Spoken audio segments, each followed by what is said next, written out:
Hello, my name's Dan with the LG Training Department. Today we're going to be going over another charging kit that is developed and sold by Vulkan LokRing.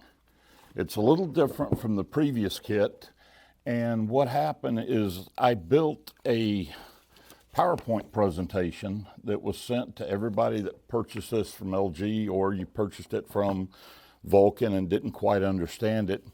It's a short presentation. It's 14 pages. And what I'm going to do is go through this, and I'm going to show you everything in this kit and how it works. It's not tremendously different from the other charging kit, but there are some differences. One of the big differences is this kit was designed to lower the cost, but it requires that you bring tools to the table that maybe you didn't have to bring before. Now, what I want to do first is I'm going to have Madison get me a close-up here. We need to make sure that you've got everything in your kit. Now, inside the kit, you should have, and it may or may not be put together for you, but it should be a double hose. And in the center, this is a one-way valve. And if you look at the valve, there is definitely an arrow there. This is to prevent, when you start charging the unit, if you accidentally hook this up to the high side instead of low side, we don't want it to blow the refrigerant back into your R600 can and cause an explosion. So that's a one-way valve. Then there's a short charging valve.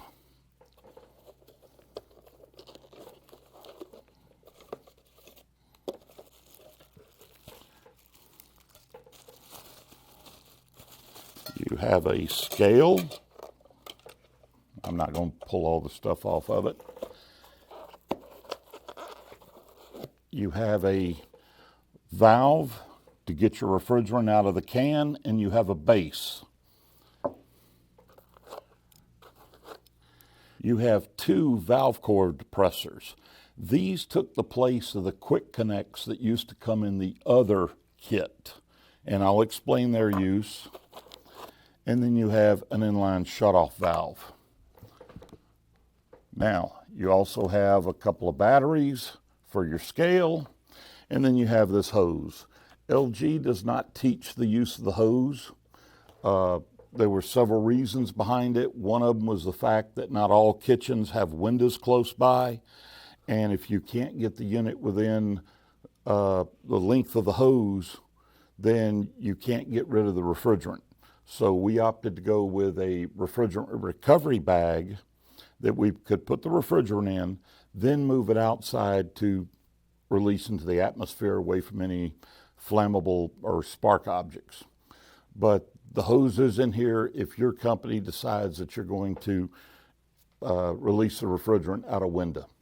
All right, so I'm going to get rid of this big box now. Now, with this, I suggest that you take and set this up. This actually comes as three pieces. It comes as the valve to screw onto your R600 to get it out. It comes with a double male, one female T, and it comes with a charging base. Now, the original ones, this was a different setup. Now, what they've done, I've talked to LokRing, excuse me. This, you had aluminum threads in it, and they were getting reports, I guess, that people were screwing them down and stripping the aluminum, then you had to buy this new block. So what they opted to do was put a brass, basically it's a brass cap. I don't have one on the table. They embedded it in there, and now if somebody were to ever mess that up, you could pop that cap out and stick another one down in there. What this is for is anytime you're charging more than 40 grams of R600, you need to charge it as a liquid. If not, and you charge it as a vapor, your can's going to begin frosting, and that's going to throw your weight off. So my suggestion is once you put this together, don't take it apart, because every time you take it apart, put it back together, you're increasing the chances you could either get a leak here or here. Now, one thing I had to add is I got a Schrader pin.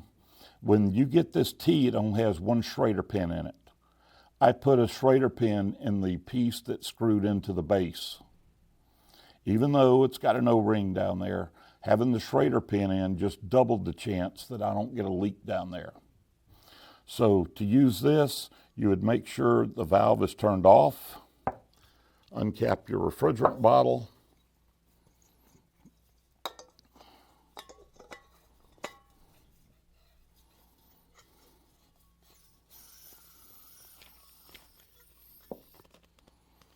screw it in faster than I did so you don't get a release R600.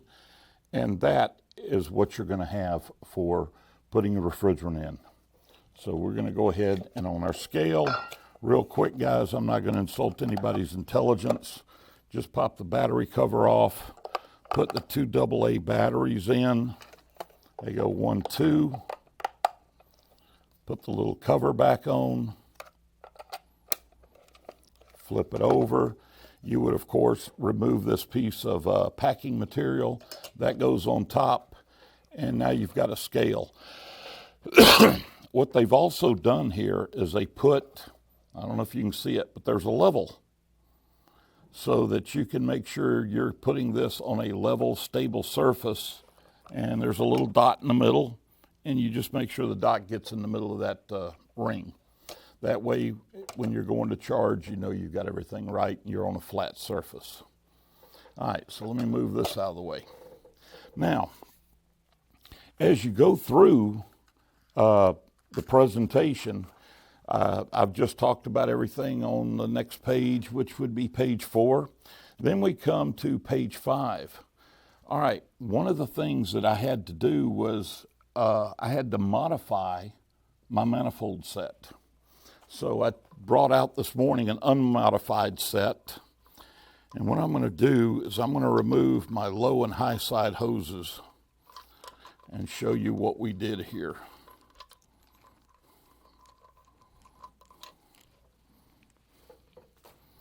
Now, on the low side, or correction, on the common hose, what you need is a T.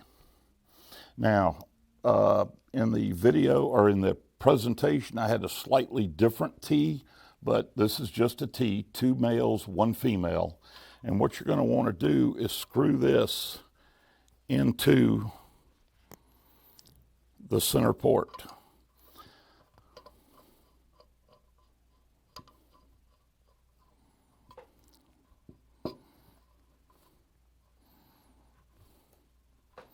Now, when you do that, that's going to give you the ability to have one hose going back here to your charging, your refrigerant, and the other hose going to your vacuum pump.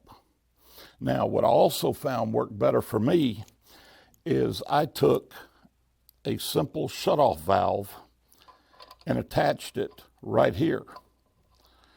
And the reason I did this is when you're pulling a vacuum and you want to isolate your pump, what I found, if I put this valve here, I could take all that out of the play, and I knew if I had a leak, it had to be from right here up and into the unit.